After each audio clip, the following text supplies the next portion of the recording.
Su misión estaba calificada de alto secreto. Se les consideraba soldados prescindibles y se esperaba que regresaran pocos, si es que lograba regresar alguno, ya que el enemigo contaba con más hombres y con más armas. Las enfermedades y el agotamiento diezmaron sus filas. Su lealtad, su voluntad de vivir y la fe inquebrantable en su causa fueron lo único que les mantuvo vivos. Sus esfuerzos serían heroicos, sus hazañas legendarias. Fueron los merodeadores de Merrill, a continuación en misiones peligrosas.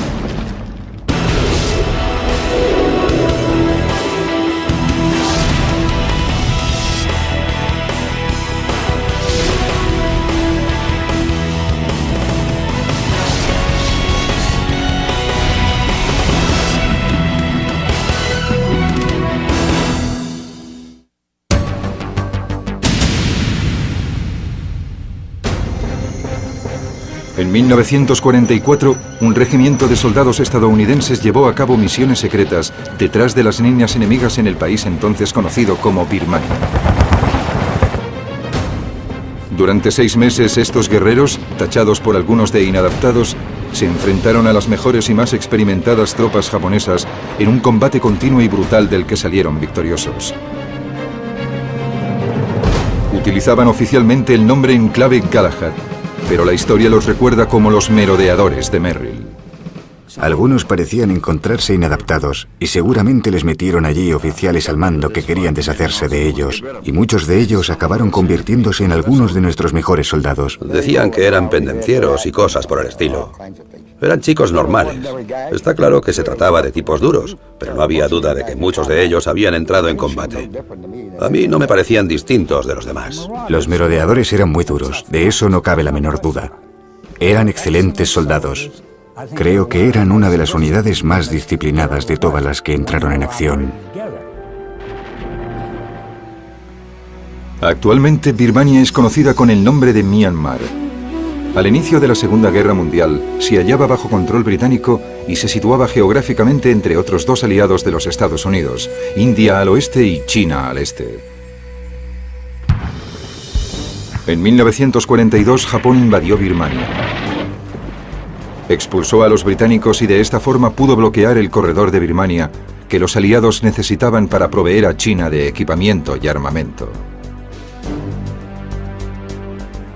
Para nosotros era muy importante que China continuara participando en la guerra, porque eso garantizaba que allí habría al menos 2 millones de soldados japoneses ocupados. Además, China era considerada como un punto estratégico clave para llevar a cabo futuros ataques aliados contra Japón. En agosto de 1943, el presidente de los Estados Unidos, Franklin Roosevelt, el primer ministro británico, Winston Churchill, y el comandante aliado del sudeste asiático, Lord Louis Mountbatten, debatieron sobre la situación de China, Birmania e India en el transcurso de una conferencia en Quebec, Canadá. También asistió a ella un brigadier general británico, hombre muy inteligente pero poco ortodoxo, llamado Ord C. Wingate. Wingate era diferente incluso en el aspecto. Había quien decía que era un tipo raro. Wingate tenía su propia manera de hacer la guerra, que consistía en realizar penetraciones de largo alcance en terreno enemigo. Eso significaba enviar tropas muy por detrás de las líneas del adversario para destruir la infraestructura enemiga en vez de combatir las tropas del frente. Wingate ya había llevado a cabo misiones de largo alcance utilizando una fuerza compuesta por tropas británicas, indias, gurkhas y birmanas. Se les conocía como los Chinians. Churchill quería que un comando estadounidense entrara junto con los británicos para intentar recuperar Birmania. Los líderes decidieron que había que formar un regimiento estadounidense bajo el mando del británico Wingate. Su objetivo sería la destrucción de las rutas de comunicaciones y de abastecimiento japonesas para provocar el caos en suelo enemigo. El presidente Roosevelt solicitó voluntarios de los distintos campos de operaciones para lo que en aquel momento calificaron como una misión peligrosa y arriesgada. Cuando nos presentamos voluntarios, nos dijeron que esperáramos entre un 85 y un 90% de bajas. A menudo muchos de mis amigos me dicen, ¿cómo fuiste tan idiota de presentarte voluntario para una misión en la que te advirtieron que había muy pocas posibilidades de sobrevivir? Pero entonces las cosas eran muy distintas. Teníamos un objetivo. Después de lo de Pearl Harbor, todo el mundo se moría de ganas de machacar a los japoneses. Yo llevaba 28 meses ahí, en el Pacífico Sur, y pensábamos que ya iba siendo hora de volver a casa. Y queríamos contribuir a hacer que la guerra terminara lo antes posible, del modo que fuese. Liderados por el coronel Charles Hunter, que estaba a las órdenes del general Wingate, los cerca de 3.000 voluntarios de todos los estados de la Unión se reunieron en la India bajo el nombre en clave de Galahad el 29 de octubre de 1943.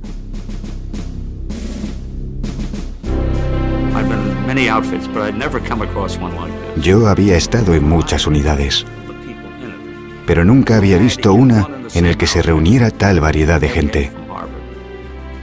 En una misma unidad tenías intelectuales de Harvard y chicos llegados de las calles de Nueva York. Algunos de ellos eran exconvictos. Había indios Sioux de Dakota que hacían de rastreadores. Había muy buenos soldados del Medio Oeste y del Oeste. Toda esa gente junta formaba una mezcla que a mi entender era incomparable. El regimiento estaba compuesto por nuestro batallón, el tercer batallón de veteranos de combate, el segundo batallón, que había llegado desde Panamá y Trinidad, y el primer batallón, que venía directamente de Estados Unidos. Una parte fundamental del regimiento era un grupo de 14 hombres que hablaban japonés con fluidez. Los Nisei, o los estadounidenses descendientes de japoneses, como les gustaba que les llamaran, eran elementos claves en nuestra operación. Los Nisei éramos especialistas en inteligencia. Nuestra labor consistía en traducir documentos, mapas y órdenes de batalla, y también en interrogar a los prisioneros de guerra. Además, interceptábamos las comunicaciones del enemigo. Para preparar a los hombres para que sobrevivieran en el terrible entorno birmano, se les sometió a entrenamientos de combate en la jungla, en campos del centro de la India. Durante los 3 meses de entrenamiento en la India, realizamos maniobras junto a las fuerzas británicas que habían llegado desde Birmania. Nos beneficiamos de su experiencia. Vimos qué habían hecho bien y qué habían hecho mal, y eso nos ayudó mucho. A cada batallón se le asignaron 139 caballos y mulas. Como era una operación de penetración de largo alcance, luchábamos detrás de las líneas enemigas y teníamos que trasladar las cosas nosotros mismos. Así que necesitábamos caballos y mulas para cargar con el material más pesado. El resto lo llevábamos a la espalda. Durante los entrenamientos, los regimientos sufrieron el primero de una serie de inesperados cambios de comandante. En ese momento, el general de división estadounidense Joseph W. Stilwell tenía muchos cargos importantes en la zona. Entre estos estaba el de jefe del Estado Mayor del líder chino Chiang Kai-shek. También dirigía todas las tropas chinas en India y Birmania. Cuando Stilwell supo que las tropas estadounidenses estarían bajo el mando de Wingate, dejó muy claro en todos sus informes que era una situación terrible.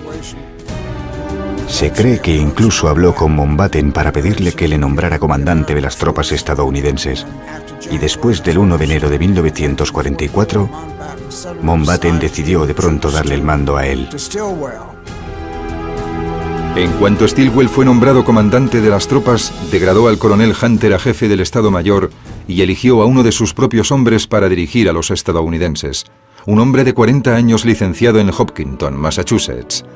Se llamaba Frank D. Merrill. Merrill era ante todo un militar de despacho. Había sido agente de inteligencia, pero no era un hombre de combate. Nunca había entrado en combate, nunca había dirigido tropas. Así que cuando de repente le pusieron al mando de los merodeadores, todo resultó un poco extraño durante un tiempo. El general Stilwell estaba preparado para arrebatar Birmania a los japoneses.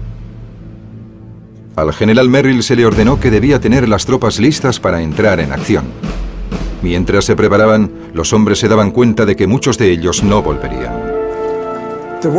Corrió el rumor de que algunos pensaban que no conseguiríamos salir de donde quiera que fuéramos,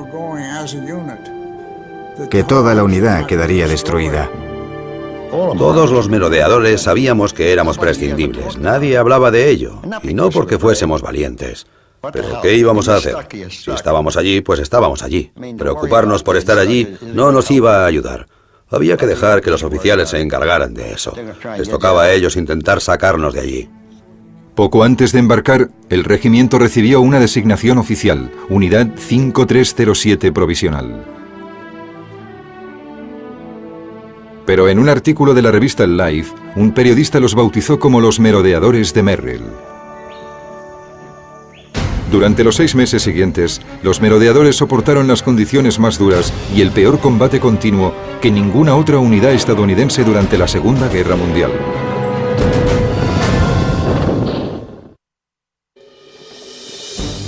Los merodeadores de Merrill siempre sufrían por falta de información.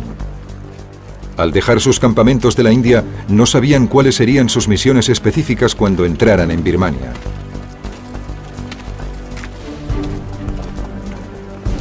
Marcharon hacia el sudeste por el camino del Edo y entraron en territorio enemigo el 24 de febrero de 1944.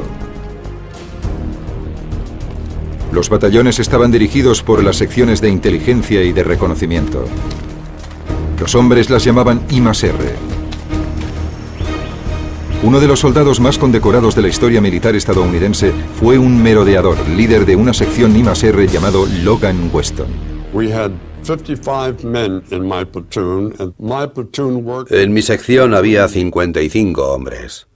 Trabajábamos entre 12 y 24 horas por delante del siguiente batallón.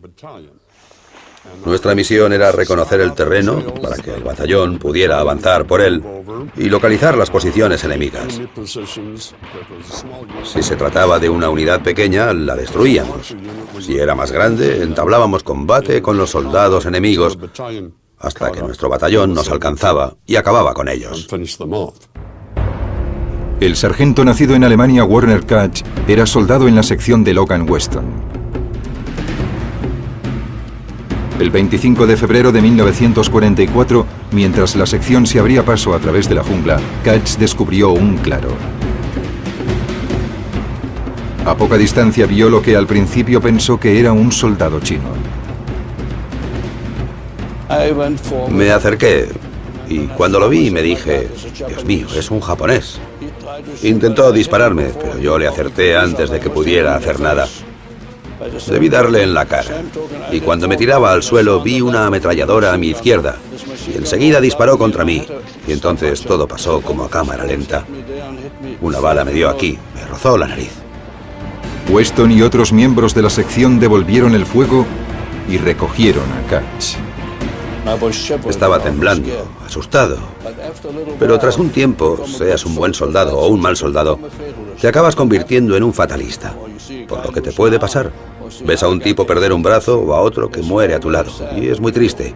Te gustaría largarte de ahí. Pero sabes que tienes que luchar. Te conviertes en un ser humano diferente. Piensas diferente. Werner Katz fue el primer merodeador que mató a un enemigo. La bala que le rozó la nariz también le marcó como el primer merodeador herido.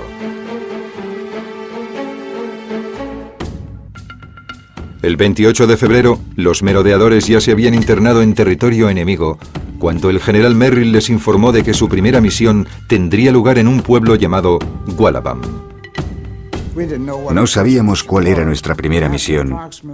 Tras recorrer 150 kilómetros, nos dijeron que teníamos que darnos prisa para alcanzar a los japoneses en la carretera principal que iba al norte de Birmania. La misión que había que llevar a cabo en Gualabam consistía en levantar barricadas para evitar el paso de los japoneses que abastecían a las unidades japonesas del norte en su lucha contra los chinos. Los merodeadores apenas tuvieron tiempo para levantar las barricadas antes de que las unidades de la 18ª División japonesa lanzaran terribles ataques de artillería. Nos dieron una buena paliza. No disponer de artillería fue una gran desventaja porque salvo armas pequeñas no teníamos nada para defendernos. A pesar de su artillería y una fuerza el doble de numerosa, los japoneses sufrieron numerosas bajas. Los japoneses pensaron que luchaban contra soldados chinos y cuando atacaban no se encontraban frente a tropas chinas con fusiles de un solo cartucho. Se encontraban con soldados con armas automáticas. Siempre nos parecía que en el fuego cruzado teníamos ventaja porque éramos mejores tiradores. Nuestro M1 era un fusil de tierra increíble. El Tommy era una semiautomática estupenda. El fusil Bar era muy pesado, pero si el hombre que lo manejaba estaba bien protegido, podía causar mucho daño. Y los hombres que utilizaban el mortero también eran muy buenos. Otra poderosa y singular arma del arsenal de los merodeadores eran los intérpretes Nisei. Mientras montábamos las barricadas en Wallabum, vimos que había un cable que cruzaba las copas de los árboles. Así que uno de nuestros especialistas en inteligencia japonesa, Roy Matsumoto, tomó prestado mi teléfono de campaña, subió a un árbol y pinchó la línea. Oyó a un soldado japonés que decía que sabía que había enemigos en la zona. No sabía exactamente dónde. Le dijo al general que estaban vigilando un depósito de municiones y fue lo bastante estúpido para darle las coordenadas del lugar. Así que nos pusimos en contacto con un escuadrón aéreo de cazas P-38 que volaba cerca para apoyarnos y les dijimos dónde estaba el depósito. Llegaron con bombas de 1000 kilos bajo las alas y lo destrozaron totalmente. Mientras la batalla de Wallabam seguía adelante, los suministros de los estadounidenses disminuían a un ritmo alarmante. Nos quedamos sin comida la primera noche y no comimos nada durante 2 o 3 días. Y antes de que terminara la batalla, también nos quedamos sin municiones. Si los japoneses se hubiesen dado cuenta de que a los estadounidenses no nos quedaba munición, la batalla habría sido sin duda completamente diferente. No sé qué habríamos podido hacer porque nos habrían masacrado. Finalmente, después de 3 días y 3 noches de lucha sin tregua, llegaron las fuerzas chinas para apoyar a los merodeadores. Pero para entonces ya se había logrado una victoria sorprendente. Los japoneses se retiraban. Los japoneses habían obtenido una victoria tras otra luchando contra otras tropas. Cuando se enfrentaron a los merodeadores por primera vez en Wallabum, esperaban tener éxito inmediato. En lugar de eso, los merodeadores mataron a centenares de sus hombres. El río se tiñó de rojo con su sangre. Aproximadamente 800 japoneses murieron en Wallabam, por solo 8 estadounidenses. Aún así, 37 resultaron heridos y requerían ser asistidos urgentemente. Sin la atención médica adecuada, muchos de ellos morirían. El general Merrill había dejado claro que no había planes para atender a los soldados heridos, que había que dejarlos al cuidado de los nativos. No había plan de evacuación. Lo que realmente funcionó durante la batalla de Wallabum fue descubrir que en los pequeños aviones Piper Cub, que llegaban para traer mensajes y otras cosas, podíamos meter a un herido en cada avión. Aterrizaban en cualquier sitio. Aterrizaban en diminutos campos de arroz. No creo que les preocupara que la pista no fuese lo bastante larga. Los vi en barcos de arena junto al río. No tenían miedo a nada. Hicieron una labor maravillosa. De hecho, en ocasiones sufrieron accidentes y perdimos a un par de pilotos. Pero nunca tuvimos que abandonar a un hombre herido. La victoria en Wallabam subió la moral de los merodeadores. No solo habían vencido a un enemigo mucho más numeroso, sino que también habían destruido el mito que decía que la 18ª división japonesa era invencible. Muchos merodeadores mal informados creyeron que ese éxito significaría el regreso a casa. Muchos hombres creían que participarían en una batalla importante y que luego les relevarían. Pero solo eran ilusiones, porque Stilwell no pensaba eso, y no creo que Merrill o Hunter lo pensasen tampoco. Después de 3 días de descanso, el 12 de marzo de 1944, la Unidad 5307 recibió órdenes para su segunda misión. Esta empezaría con otra victoria, pero acabaría con el segundo batallón luchando por su vida en la cima de una montaña a la que los merodeadores llamaron la Colina de los Gusanos.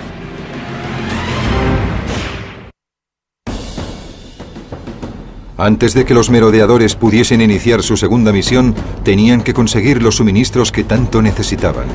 Pero la tarea de abastecer a la Unidad 5307 era una misión extremadamente peligrosa.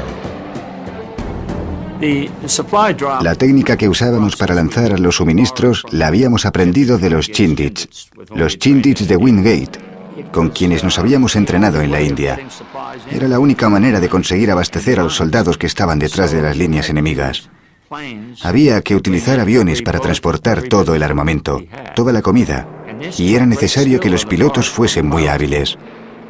Debían volar bajo para identificar bien el objetivo y también para evitar los ataques de los cazas japoneses que había en la zona. Les admirábamos mucho, lo mismo que a los hombres que envolvían nuestros suministros. Los cargaban en el avión y los lanzaban para nosotros. Una vez abastecidos, el 11 de marzo de 1944, los 3 batallones tuvieron que separarse. Una decisión que pronto resultaría desastrosa. El segundo y el tercer batallón fueron hacia el este y después hacia el sur, atravesando los pueblos birmanos de Hamxingyang, Nepunga hasta Enkangatuan. El primer batallón se dirigió hacia el sur, a Shaduzab. El primer batallón tuvo tantas dificultades al atravesar la jungla que iban extremadamente lentos y tuvieron 15 o 20 escaramuzas con japoneses antes de llegar a las barricadas. Cuando el primer batallón llegó finalmente a Shaduzab, descubrió un campamento japonés al otro lado del río. Escondidos, los merodeadores planearon un ataque sorpresa para la mañana siguiente. Enviaron un equipo de combate al otro lado del río y mantuvieron otro equipo en el campamento, desde donde podían apoyarles. Sorprendieron a los japoneses mientras se levantaban y tomaban el desayuno, y acabaron con ellos. Cuando el primer batallón llegó a Shaduzab, los otros 2 batallones de merodeadores ya habían levantado sus barricadas. Sin embargo, les ordenaron que abandonaran la posición si les atacaban. Una gran fuerza japonesa amenazaba con atrapar a los estadounidenses a menos que escaparan en la dirección por la que habían venido, hacia el pueblo de Nepunga. La sección de Weston fue la que evitó que les atraparan, y así pudieron llegar a tiempo a Nepunga. Recomendé por radio al batallón que me trasladaran hacia el sur. Desde esta posición podría bloquear a cualquier fuerza enemiga que viniera del sur y mantener abierta la ruta de escape para la evacuación de los 2 batallones. Durante esos 3 días y 4 noches tuve que retirarme a menudo para evitar que me rodearan o me aislaran. Fue una experiencia complicada y una situación constantemente cambiante. Mientras la sección de Weston luchaba para detener el avance enemigo, el tercer batallón se dirigía a Hamxingyang. Los aproximadamente 800 hombres del segundo batallón corrían hacia Nepunga en espera del inevitable ataque japonés. El segundo batallón tenía órdenes de permanecer allí para bloquear el camino y que de este modo los japoneses no pudiesen llegar más al norte y atacar otra vez a los chinos. Para entonces, las terribles condiciones birmanas y la dura lucha se estaban cobrando un alto precio en la Unidad 5307. Las enfermedades y la pérdida de peso debido a la malnutrición afectaban a muchos hombres. El primer comandante de los merodeadores, el coronel Charles Hunter, volvió a ponerse al mando cuando el general Merrill tuvo que ser evacuado debido a problemas con el corazón. El 28 de marzo de 1944, los japoneses empezaron a acorralar al exhausto segundo batallón. Y la unidad japonesa que yo había estado retrasando puso cerco a todo el batallón al cabo de 12 horas. Así descubrimos que no nos habíamos enfrentado a un batallón, sino a un regimiento. Nupunga pronto fue conocida como la colina de los gusanos, por los varios centenares de japoneses muertos que yacían rodeando el perímetro y por los cadáveres de unos 100 caballos y mulas cubiertos por millones de moscas azules. Tras varios días el olor era tan penetrante que se olía a casi 2 kilómetros de distancia. Durante el asedio, muchos suministros empezaron a escasear dramáticamente, incluido el agua. En Nupunga, los japoneses capturaron el único pozo de agua del lugar y no había ninguna otra manera de conseguirla. El 30 de marzo, una patrulla de reconocimiento de los merodeadores salió del perímetro de Nepunga con la misión de comprobar si el pozo de agua se podía recuperar. Por desgracia, volvieron por el extremo equivocado del perímetro. Y cuando entraron, los hombres no sabían que eran de los nuestros y les dispararon. Ahí murió mi mejor amigo, además de otros hombres del equipo. Esas cosas pasan, lo sé. Hay gente que se escandaliza, pero así es la guerra, al fin y al cabo. Al llegar el 8º día de asedio, el teniente Edward McLogan ordenó a uno de sus intérpretes Nisei que se infiltrara en la posición enemiga. Hicimos varios trabajos y uno de ellos era realizar escuchas al enemigo. Nos acercábamos arrastrándonos y la mayoría de las veces solo se trataba de charlas normales, pero en algunas ocasiones el enemigo nos reveló sus planes. Roy Matsumoto estaba de misión en la jungla una madrugada y escuchó una conversación entre japoneses en la que decían que harían un ataque banzai por la mañana. Por supuesto, pasó informe del incidente al oficial de mando y lo preparamos todo para recibir ese anticipado ataque banzai. Eran fanáticos. Se lanzaban directos hacia las ametralladoras una y otra vez. Teníamos tantos cadáveres delante de nuestras ametralladoras que teníamos que apartarlos para poder seguir disparando. El coraje de Roy Matsumoto había evitado el desastre total. Si no hubiésemos obtenido esa información, probablemente habrían roto el perímetro y quizás se habrían adueñado de toda la zona. Mientras el 2º batallón resistía como podía, el 3er batallón intentó conquistar el bastión japonés lanzando ataques desde su base en Hamshingyang.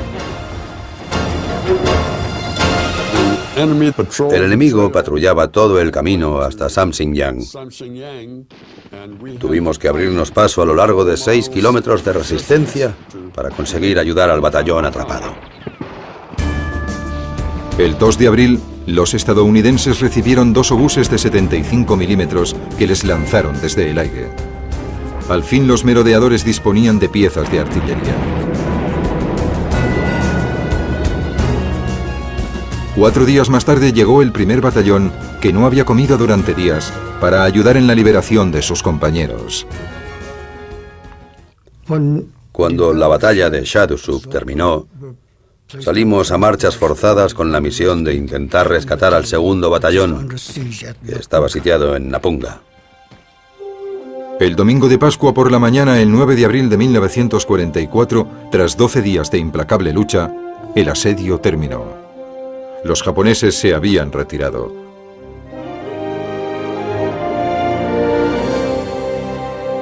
Cuando finalizó la batalla de Nepunga, las bajas y las enfermedades habían reducido a los merodeadores a 1.400 hombres, la mitad de la fuerza original. Las tropas estaban tan agotadas que el mando determinó que la unidad 5307 no podía seguir así.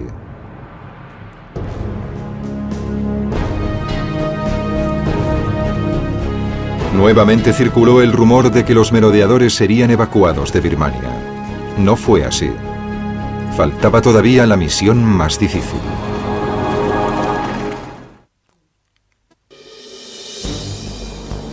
El 17 de abril de 1944, el general Joseph Stilwell y el general Frank Merrill, recuperado de su infarto y nuevamente al mando de los merodeadores, se reunieron para planear la tercera misión. El objetivo era el campo aéreo cercano a la ciudad de Myitkyina. La pista de aterrizaje japonesa de Myitkyina tenía una gran importancia estratégica. Y si lográbamos apoderarnos de ella, podíamos evitar que la usasen para interceptar con sus cazas a nuestros C-47 y a nuestros aviones de suministros que iban de India a China a 6.400 metros de altura sobre el Himalaya, cargados con municiones y abastecimientos para el ejército chino. Pero los merodeadores no estaban en condiciones de realizar otra misión. Primero, la unidad tenía que ser reforzada. Cada batallón dispuso de nuevas tropas, sobre todo soldados chinos y luchadores birmanos, conocidos como Kachins. Los Kachins eran la tribu que dominaba el norte de Birmania. Vivían en pueblos de las montañas y conocían bien el territorio. Y tenían un sexto sentido para saber quién se hallaba por la zona. Te decían que los japoneses se acercaban al siguiente pueblo, antes de que nadie los viera. Fue una suerte que estuvieran de nuestro lado. Odiaban a los japoneses. Los merodeadores se esforzaron para tener buena relación con sus aliados nativos. Aquí, en un momento de descanso que eran poco habituales, el general Merrill y otros merodeadores bailan con los Kachins.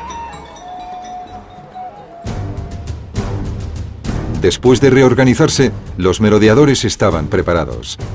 En un esfuerzo por levantar la bajísima moral de las tropas, Stilwell y Merrill prometieron a los hombres que les sacarían de Birmania en cuanto capturaran el campo aéreo de Myitkyina. Para llegar a Myitkyina a 105 kilómetros de distancia, los merodeadores tenían que cruzar las montañas conocidas como los Montes Kumon. Cruzar ese camino de montaña fue una tarea extremadamente dura y difícil. El día que emprendimos la marcha empezaban los monzones. Caían unos 5.000 milímetros de lluvia al año en el norte de Birmania. Bueno, los monzones eran como telones de agua que caían. Intentar caminar bajo ellos era tarea casi imposible. Los encargados de las mulas siempre tenían problemas con los animales. Y cuando llegaron los monzones, las mulas resbalaban y caían. Y algunas murieron despeñadas con nuestros suministros sujetos en sus lomos. Durante el viaje hacia Myitkyina, los merodeadores se enfrentaron a un nuevo enemigo mortal. El tifus o la fiebre Shichimiguchi era el enemigo más peligroso. Y no supimos que existía hasta que cruzamos la montaña de camino a nuestra tercera misión. Era un paso de montaña de 2.000 metros y recibimos un mensaje de radio que nos comunicó que habíamos contraído esa enfermedad. Lo que ocurría es que rápidamente la fiebre llegaba hasta los 40 grados. Si no evacuábamos inmediatamente a los afectados, todos ellos morirían. Más de 40 miembros de los merodeadores de Merrill murieron de tifus. Para empeorar las cosas, la capacidad de luchar contra la enfermedad se veía muy mermada por la dieta de los merodeadores. El tema de la comida era increíble y horrible. Únicamente teníamos raciones K, que parecían ladrillos. Las raciones K eran en principio solo para casos de emergencia. En realidad, eran para los pilotos derribados que tenían que sobrevivir 2 o 3 días antes de que los rescataran. No estaban pensadas para hombres que cargaban pesadas mochilas y que llevaban 3 meses luchando. Algunos de los hombres perdieron 15, 20, 30 o incluso 35 kilos. Pero no podíamos hacer nada, teníamos que seguir adelante. Tenías que seguir el ritmo de las tropas o te dejaban atrás. Intentábamos ayudarnos los unos a los otros de vez en cuando, especialmente cuando teníamos que subir tramos empinados. Fue una situación muy difícil. Las terribles condiciones en las que se encontraban los merodeadores empeoraron aún más debido a un parásito que se enganchaba a la piel de los hombres. Durante la última parte del viaje a través de los montes Kumon, sufrimos el ataque de miles de sanguijuelas. Nos chupaban la sangre. Medían unos 6 centímetros. Te sacaban un montón de sangre y después te soltaban. 10 días después de haber emprendido la marcha, se enfrentaron al enemigo. Se libraron importantes batallas alrededor de los pueblos de Ripton y Tinkrukan. Estos combates sirvieron para desviar la atención de los japoneses y permitieron al batallón del coronel Hunter entrar sin ser descubierto en Myitkyina. El 17 de mayo, un ataque muy bien planeado sorprendió totalmente a los japoneses. A mediodía, el campo aéreo estaba en manos de los merodeadores. Stilwell y Merrill estaban eufóricos.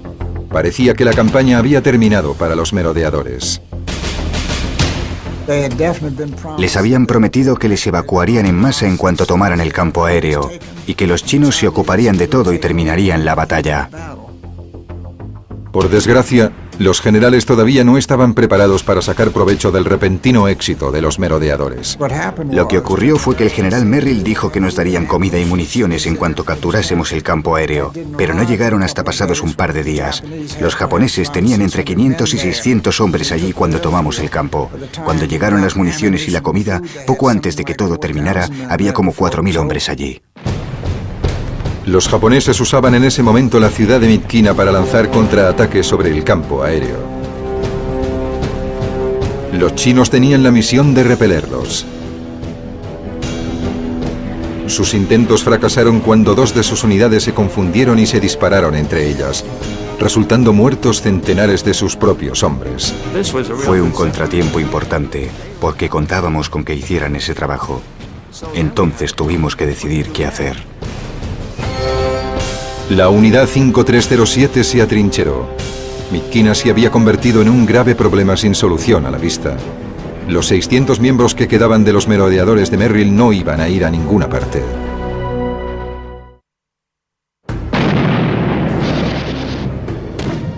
La situación de Myitkyina empeoró. Los merodeadores de Merrill no estaban físicamente preparados para el combate. Al mismo tiempo, el general Stilwell tenía problemas políticos. Le podían acusar de favoritismo si sacaba a los estadounidenses de allí, mientras que los chinos y los británicos recién llegados proseguían la lucha.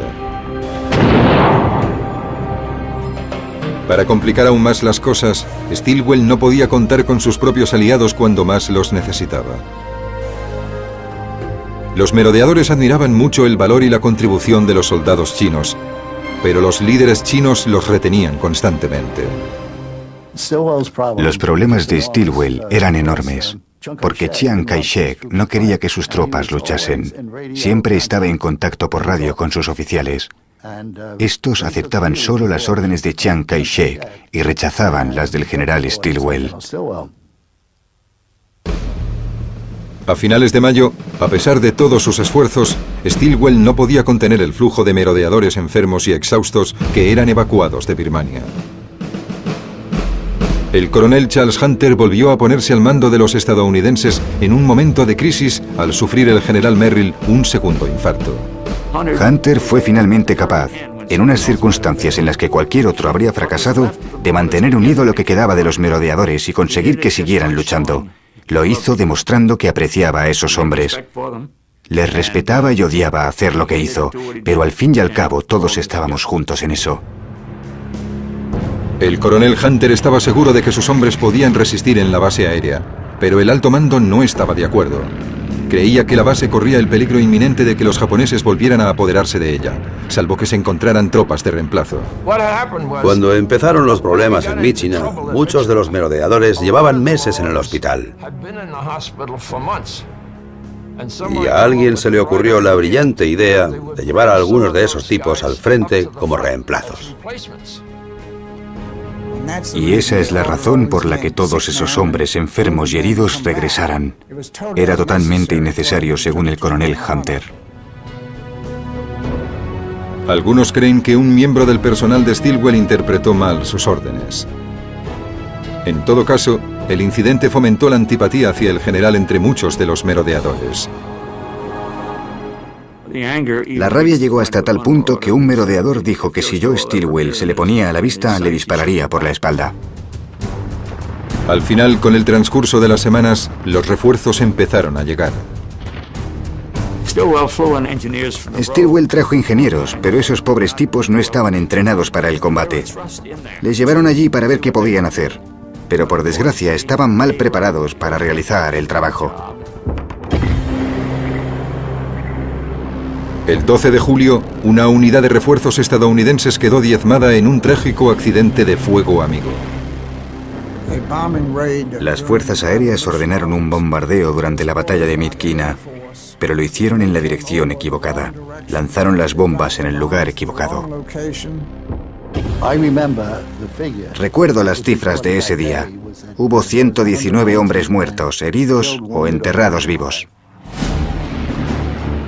A pesar de su desesperada situación, los merodeadores y sus aliados continuaron resistiendo en la base aérea y atacaron las posiciones japonesas de alrededor de la ciudad. Stilwell finalmente consiguió refuerzos en India, 2.900 hombres. Así que empezaron a llegar soldados, tropas frescas e inexpertas, pero bien entrenadas, que nos ayudaron muchísimo a hacer lo que debía hacerse. La ciudad de Midkina se rindió a los aliados el 3 de agosto de 1944, 2 meses y medio después de que se capturara la base aérea.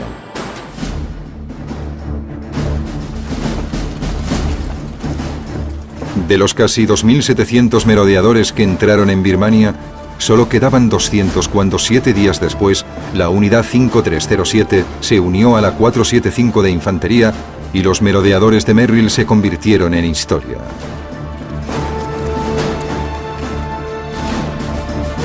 El corredor de Birmania se reabrió el 28 de enero de 1945 y los suministros volvieron a pasar a través de Birmania hasta China.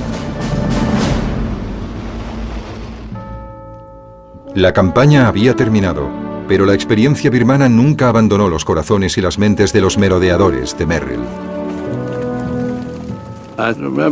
Recuerdo a los maravillosos voluntarios. Queríamos luchar, queríamos terminar la guerra. Y ellos hicieron lo imposible por conseguirlo. Muchos de ellos murieron de pie. Deberíamos recordarlos como un valiente grupo de hombres maravillosos. Años después, el coronel Hunter describió a los merodeadores de Merrill como la unidad del tamaño de un regimiento más castigada y menos reconocida de la Segunda Guerra Mundial. A pesar de esa sombría afirmación, la historia no ha olvidado a la unidad 5307. Los merodeadores fueron únicos en la historia militar. Una fuerza organizada para una peligrosa misión, sin ninguno de los apoyos habituales. Y lucharon hasta el final, con grandes dosis de resistencia y fuerza, y sin apenas recursos. Algo increíble en la tradición militar. En 1966 los merodeadores recibieron una mención presidencial por su heroísmo. La unidad 5307 fue condecorada individualmente con una estrella de bronce por servicios heroicos o meritorios. Ofrecerme voluntario fue lo mejor que he hecho nunca. Luchamos en una campaña muy dura. Fuimos buenos soldados y trajimos la gloria. Aunque el nombre 5307 se retiró, el legado de los merodeadores sigue vivo en el ejército estadounidense. Estamos muy orgullosos de que los Rangers de hoy en día desciendan de nuestras experiencias de batalla en Birmania. El único regimiento de Rangers existente, el 75, lleva los colores de los merodeadores y su insignia en el hombro. Puede ser que los merodeadores de Merrill sirvan de modelo para las guerras del futuro. Una dimensión de la lucha que se necesita tanto en el mundo de hoy como en el de mañana.